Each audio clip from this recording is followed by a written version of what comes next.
Hey, friend, welcome to the podcast.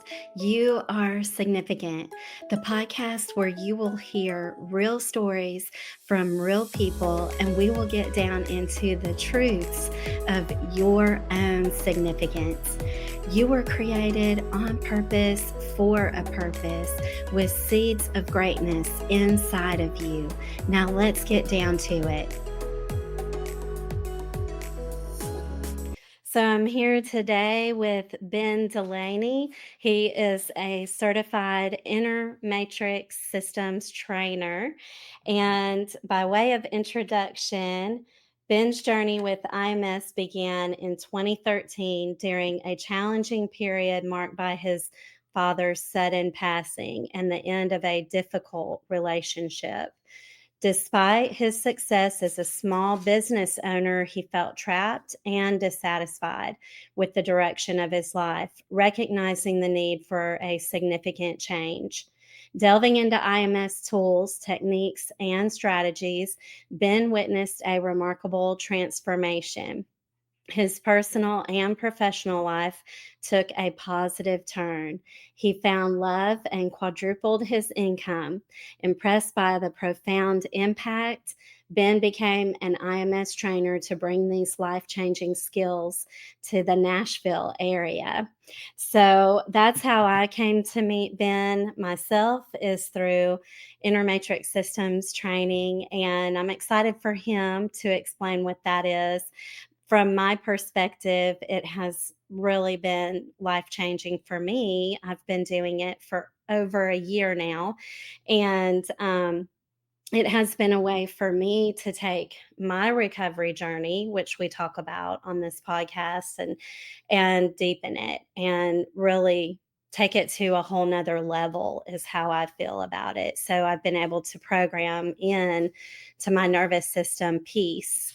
And this year I'm working on joy, and I've had a lot of success doing that. And it's, as you can imagine, if you feel more peace in your life, it's going to filtrate into all aspects of life. So I'm so excited for Ben to be here today. I truly believe your time here listening to him share his story is going to help you to lean into your own significance even further.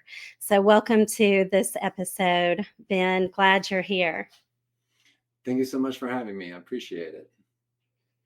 So, let's get started the way we normally do. I've asked Ben to share his story with us.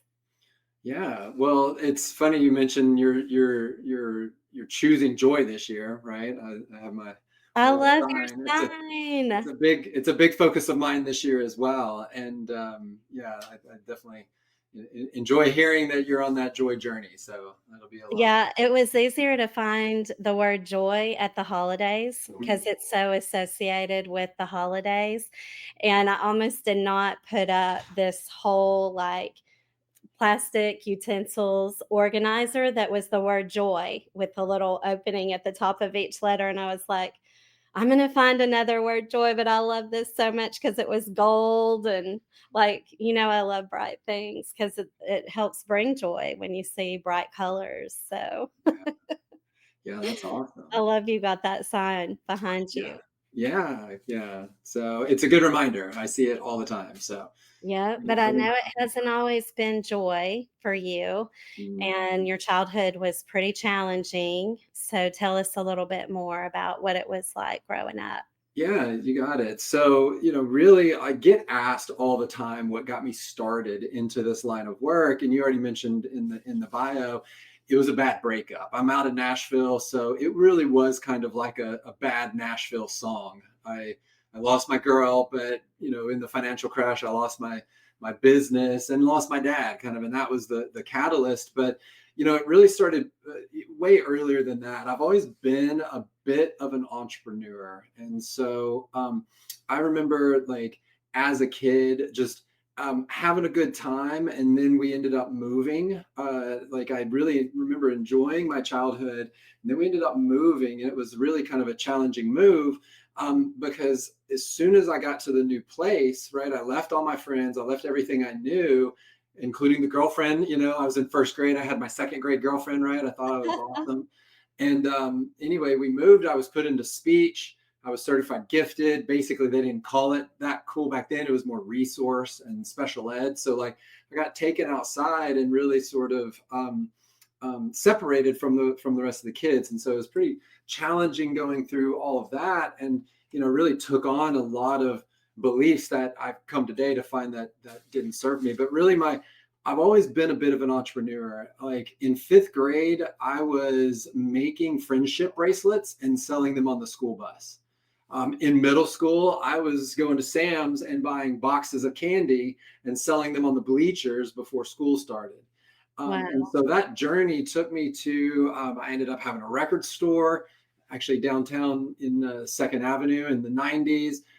Again, that didn't go so well with the dot-bomb crash and the recession and all of that kind of thing.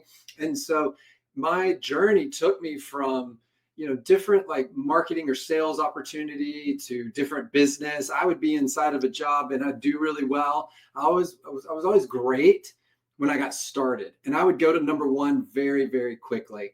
And then something would happen and I would become disgruntled in some shape, form, or fashion. Like they would change the compensation plan on me, or I felt like my boss no longer supported me, or I was in a toxic work environment. Like different things would show up. And then I would find the excuse to basically quit. I'd leave, or I'd get myself fired occasionally. And then I'd go start a business. And then I would do the same thing inside a business. And from there, I would same thing would occur. I'd do really well. And then, it'd start kind of getting a little resentful of it. Things would be taking, distributors would give me a hard time, or something would fall through with a product or, a customer. And so eventually I'd be like, I just need a job. And it's like, I need to put this down and just go get a regular job. Right. And so then I'd go get a job, and then the cycle would start again. And so that led me to really seek out personal development. I was a big personal development junkie. I actually got introduced. Somebody I knew was like, doing Amway, and like Mm-hmm. signed me up for Amway and started giving me these tapes on like personal development things. And I never knew anything about this, and I ate it up. Like I loved that stuff. It really helped change like my perspective and who I was. Mm-hmm. I'd even hired a life coach at one point. And so that was an awesome journey, but and it led me all the way to having a successful marketing company in the early 2000s. And I was living the dream. I thought I had everything figured out, right? I was in my late 20s. I was traveling the country. I basically had hired my girlfriend, and I had a small like sales team, and we were traveling the country and just crushing it, like living the dream. And Mm-hmm. then in 2007, I lost everything overnight because they didn't start really talking about the whole financial unwinding in the news until the next year, right? 2008. But I had all my contracts with big banks. And so they cut those contracts overnight back in 2007. And I didn't really know how to handle it. I didn't know how to deal with it. All of that personal development I had done did not leave me prepared to really go through that kind of dark night of the soul that I went through, because I moved back here to Nashville with my tail between my legs rather than that triumphant return I was looking to do. And so kind of went through my little dark night of the soul. It was like a year or so later after that, my dad ended up dying of a massive heart attack. And so that was totally unexpected. And I was really just trying to do the best I could to get by, just taking whatever jobs I could, valeting cars, doing catering, like whatever gig I could get in order to pay the bills, until I met the one. And don't know if you've ever had this happen, or you've seen somebody or had a friend where this happened, right? Where I met someone and it was like the clouds parted. It was like the angels started singing, right? It was like the beam of light came down from heaven, and I'm like, life is better. It's finally over. I'm finally back on track. I moved her in. I thought we were going to get married. And then, of course, she left. And this is why I say it's the Nashville song, because she ended up leaving for another guy. So I lost my Oh, business, my dad, and my girl. oh my. Those, All of it. The whole kit and caboodle was just down the toilet. yep, yeah. Mm, It was it was the straw that broke the camel's back, though. I really needed that third kind of, it felt like a rug pull, like the rug mhm, yanked out from underneath me and the wind knocked out of me kind of deal. It was like I didn't see it coming. And so that really was where I had, kind of a heart to heart with myself, where I realized that there was something going on with me. And every time I wanted to change it or do better or not be as, mean to my, girlfriend or whoever it was at the time, and not be lazy, not procrastinate, not do all of these different things that I found myself doing, I would inevitably just end back up in it again. And so through that process of being like, what can I do to change myself? I've got to figure out a way to Mhm. change myself. I fortunately ran into a friend of mine. Actually, she was now the CMO of Intermatrix Systems. And Wow. so she found Intermatrix Systems because she was here in Nashville at Dell, and she was just an amazing salesperson. She was crushing it, and she got promoted. Like, her boss loved her, so he promoted her to management, and she was awful. Her team hated her. Right? Mm. Have you ever seen that? They're really good at Yeah. their job, and then they get promoted, right? So Mhm. anyway, Yeah, not so great with people. Like, pushing oneself is one thing, but then to be pushy feeling towards other people, it doesn't work. So then learning to bridge the gap between how to be great and then how at something, and then how do you take other people and mentor them to be great at it. And especially for me working in network marketing, that is like a huge bridge that people have to cross over to go from being an awesome recruiter at what they do or awesome in sales. And then if they want to develop a team, then it takes a whole new set of skills. And people get stuck at certain levels because they don't have those type of skills. And so often to live into our significance, we have to have these wake up calls. And it's not that we're bad people, it's just that we're naturally gifted in some areas, and then other areas we have to, and maybe our environment already taught us some things that made us be gifted in that area, but then it didn't teach us the skills we need to move forward to live into our vision. And so, I love how the things that you've taught us have helped us either directly or indirectly, find the tools to live into our vision. yeah, yeah, yeah, that's awesome and so true, because she was again like just out of her driving her team like she would drive herself, and of course it was Right. unacceptable. Like, and her boss fortunately knew about this company and sent her to go through their training program, Mhm. and that he just really wanted to help her be a better manager, and it worked really well. She ended up getting 3 promotions in a year, and that was unheard of at Dell. And then she got voted leader of the year. So she went from, her team was in mutiny to leader of the year. And so Wow. such a transformation. She was like, you know what, I think I'd rather be selling this personal mastery stuff up to marketing this personal mastery stuff rather than selling these personal computers.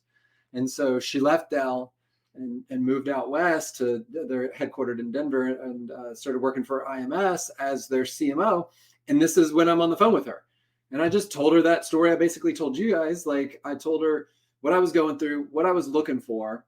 And her response, fortunately, because I knew her, she was a friend, she was like, dude, like, you need to do this. Like, this is what we do.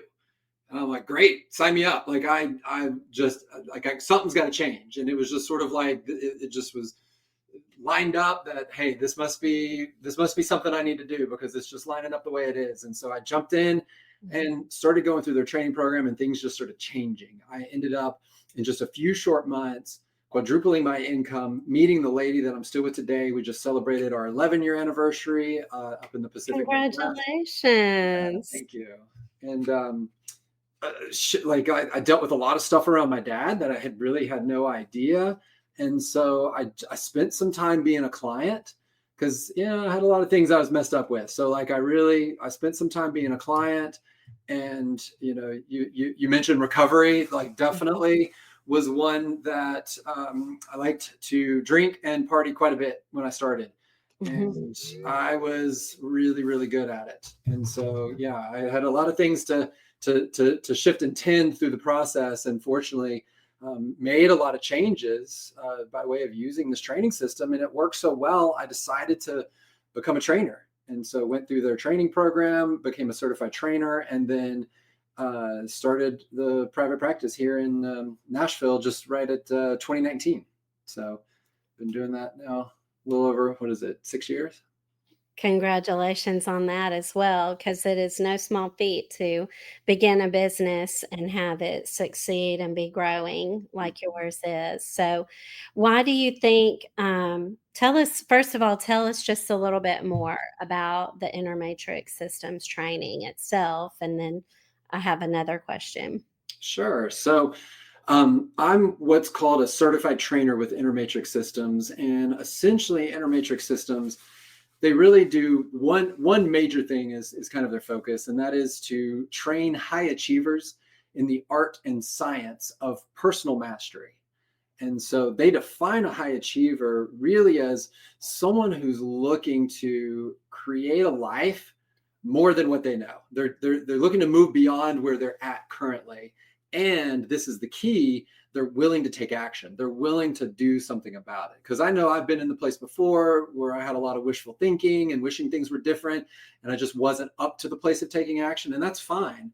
It really makes a difference when you're ready to do something. And for me, that kind of third gut punch was that motivation to do something. So a lot of people we find, they're usually in some sort of place of suffering or intensity where they really want to make a change. And so I'd say 90+% of the people we start working with, that's where they're at. Then the rest, they're in a place of like, things are great, things are amazing, I really want to up level. And so this is why our mission statement is to eliminate suffering as efficiently as possible, and to support people to create lives beyond what they thought was possible. Mm, I love that.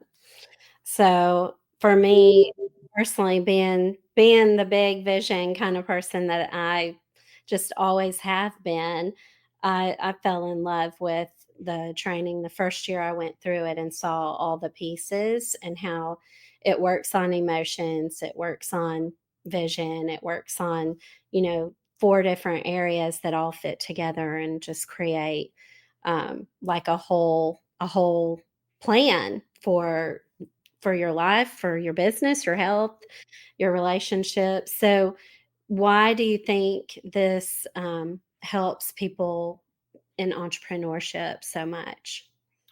So one of the big reasons why is, and there's multiple reasons why, but one of the big reasons is what really originally attracted me to this program. Like I said, I had a history in personal development. I loved it. I ate it up. I read a lot of books and did some seminars and learned all kinds of different things. But what occurred for me inside of this training system was this really bridges the gap between understanding and execution. It bridges the gap between just knowing, right? Having an understanding of what to do or how to act, or like I know I've read, so many great sayings, or you call them memes, right? You get so many great phrases or quotes on Instagram or Facebook, and it's like, wow, that's amazing. Yeah, I really want to stop beating myself up.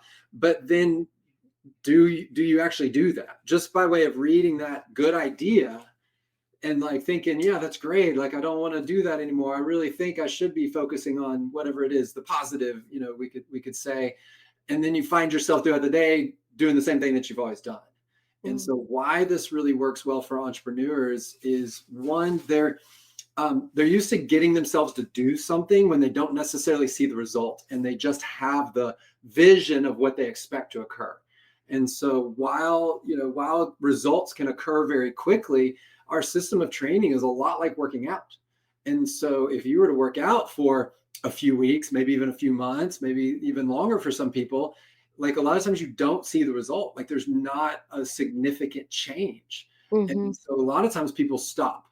They stop what's working because they don't see that significant change. And I find that entrepreneurs, they have a little bit more of a mindset to, you know what, this is it's worked for somebody else, it's a proven system, like if I just keep doing it, I'm going to get the result. And so they can do that thing called overcome the hurdle, where they can see the result but no one else can yet, till they get to the point where they actually see the result. So those are a couple of the reasons why, like, I see it really works for entrepreneur. One, because it really works, right? It's actually that bridge, the how, behind that really cutesy quote that you read on Instagram. It's like, great, I would love to be like that. Well, this is the how to be like that, the how to develop the capacity. That makes sense. Yeah. And, you know, for me, that was one of the things that I saw even from just doing the like 3 time try it out kind of consult with you is I was having breakthroughs in my actions just from like getting a little bit of a mini course with you done. And so yeah, it's pretty amazing what can change when we work on this approach where it really focuses more on emotions first than thoughts. And so many people train thoughts first, and then that's going to change how you feel. And so, you know, the approach of like, hey, you can start with your emotions Mm. is really powerful. Yeah, it was something that I'd never seen anywhere else. Mm-mm.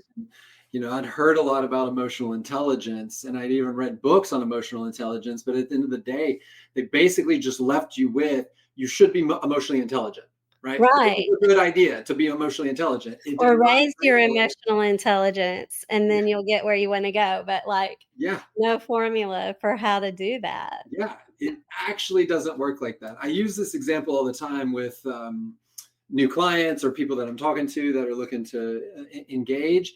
And we call ourselves trainers because we are a little more akin to like a personal trainer than Mhm. anything else. Because think about a personal trainer and think about like say getting healthy. Like we've all had the idea maybe to get healthy at some point. We just passed New Year's, right? A lot of people make New Year's resolutions and they're like, hey, I want my New Year's resolution is to get healthy. So I know me in the past, my idea was go to the gym. So that way I can get fit, I can get in shape, I can be healthy. And a lot of times at the gym, it's like, hey, let's talk to this personal trainer. So I would sit down with a personal trainer and, I'd tell them what healthy means to me. If they're a good personal trainer, they're probably going to ask you, like, what does healthy mean to you? Like Olympic bodybuilder, swimmer, triathlete, like just want to keep up with the kid. Like what's healthy mean to you? And so once that's determined, if they're a good trainer, they're probably going to give you a training program. And then when they give you the training program, they may even tell you about it, right? They may, if you've ever heard of burpees, I like to use burpees because most people I know hate burpees because they're not very fun. But imagine the trainer was like, you need to do some burpees. So I've got this exercise. It's amazing. It's called a burpee. And they talk about the science behind why the burpee is going to work. And they talk about what a burpee is. They even maybe they're super excited and they show you what a burpee looks like. And they do several of them for you. At the end of all of that, you are no more healthy than when you started. And so that's what inner matrix systems really is it's that training program that actually creates the capacity, not just the education on it, not just the education on what we should do. And so this is a really, really big difference that I've seen inside of inner matrix system. The other thing that is really powerful is it's a system of training and aligning and rewiring, as Darlene mentioned, emotions, and then also thought strategies and your nervous system. And a lot of things don't address all three of those components. And so it's all three of those components that literally drive every choice, decision, action that you make. Every choice, decision, action you make is driven by those three components. And so if we can get people inside of recognizing these pattern dynamics, then they can find out why they've been doing what they've been doing. But not only that, we have tools that they can actually change it, right? Because a lot of people may be aware of why they procrastinate, right? A lot of people may be aware of it, but then they can't stop themselves from doing it. Right. This is the next steps on how to actually get yourself to stop doing it and to do something different. Therefore, create your vision, create the thing that you want, the goal that you want to hit in your life. So pull on that thread a little bit more with us about being drinking and how this, where you were at, and what life was like in that phase, and then how you came into your significance there. Yeah, for sure. So, this was something I was quite proud of. I probably even weighed about 30 pounds heavier than I do now. and I wasn't working out. So like it wasn't the good kind of weight. And ever since basically moved out of my parents' house into college, started drinking in college, and it just became the thing to do. And I was actually quite proud of it. I was actually a little bit of a snob about it, like because I only drank high quality beer and high gravity beer, and like that was like sort of my identity with it. I had a whole friend group, and we would do that sort of thing, and it really became something that I did every single day. And we're talking like 6 packs of high gravity beer. Like it was a quite a bit of alcohol. Then you throw partying in there as well, and so that was pretty much all my 20s and all my 30s. And it wasn't until I was in my mid 30s that I started doing this training program. And it was still some time inside this training program that it took me to sort of shift all of that. And so through this training program, I was able to really identify why I was up to the thing called drinking, even though I didn't really want to do it, right? Because I know a lot of people who drink a lot, like they get to the place where they know, and then they just find themselves doing it again. And so I was doing that again, would not call myself never call myself an alcoholic. I never even thought that. But if you look at it, from the outside, drink every day, like that's pretty much what I was up to, drinking every single day. And so through this training system, I was up to really on the neurological level, changing that identity to being that drinker, to being that person that drinks every day. And so today I say that I didn't quit drinking, but I totally redefined my relationship to it. And so because of that, I literally have, I don't know, maybe 3 or 4 drinks a year. Like it's, occasionally there's like a steak and a fancy wine, and, something like that happens. And before that, I could not understand that. I could not fathom how someone could have a glass of wine with their steak and that's it. Me, my girlfriend and I, like we would be ordering mixed drinks with our appetizers. Then we get several glasses of wine with our steak. And then I'd be picking up a 6 pack on the way home. Like it just was incomprehensible to me. But then after going through this training program, like I literally intentionally redirected all that, changed that on the neurological level. So that just doesn't even show up to me in the same way anymore. Mhm.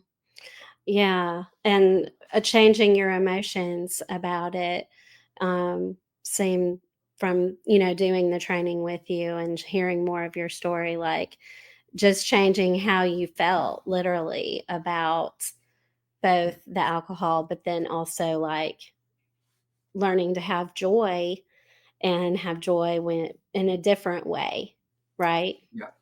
Yeah.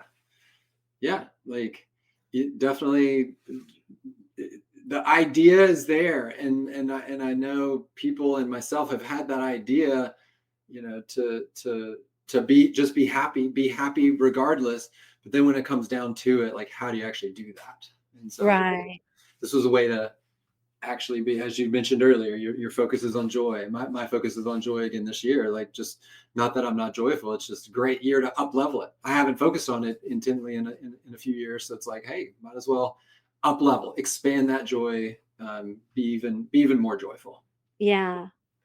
Well, I'm so thankful for you coming today and sharing your story with us, and just how you were able to find greater significance, really, truly change so much about what was happening into what you wanted to happen. And just giving us hope today that it is possible and there is a way.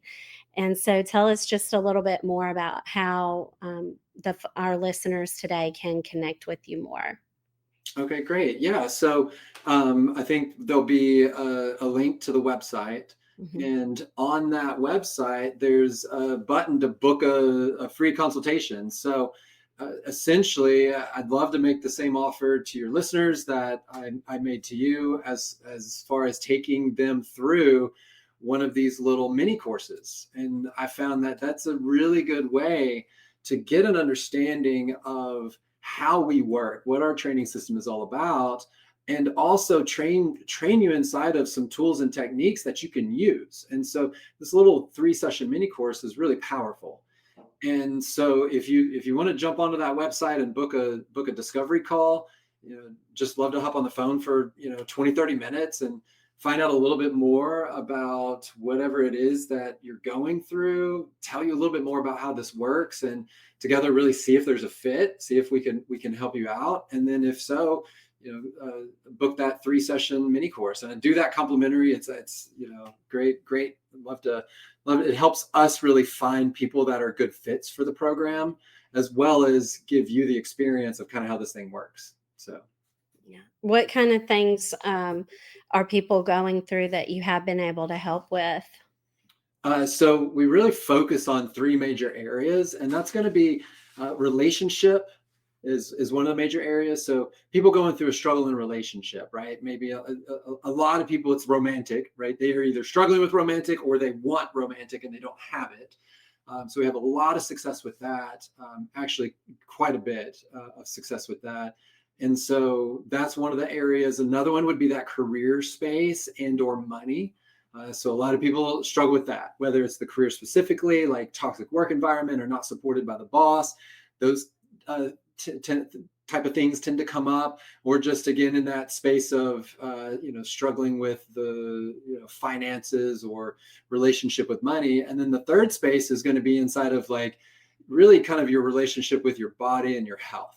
And so there may be like a health thing, maybe a body thing, but those are kind of the major spaces that we really work well with. So a lot of times people like they're looking for clarity. We're struggling with overwhelm or stress. These are all great places that we can help people find not only relief, but then taking next steps into, as I love hearing you say, kind of living into their significance. Yeah. And that just wouldn't be obvious that that such wide variety of spaces could be all alleviated through one type of training. So thank you for sharing a little bit more about it and how it does help and can help. So thank you again for being a guest today on You Are Significant, Ben, and look forward to having you back. Awesome. Thank you for having me. Thank you for tuning in to You Are Significant. I hope this episode inspired you to embrace your own God-given purpose.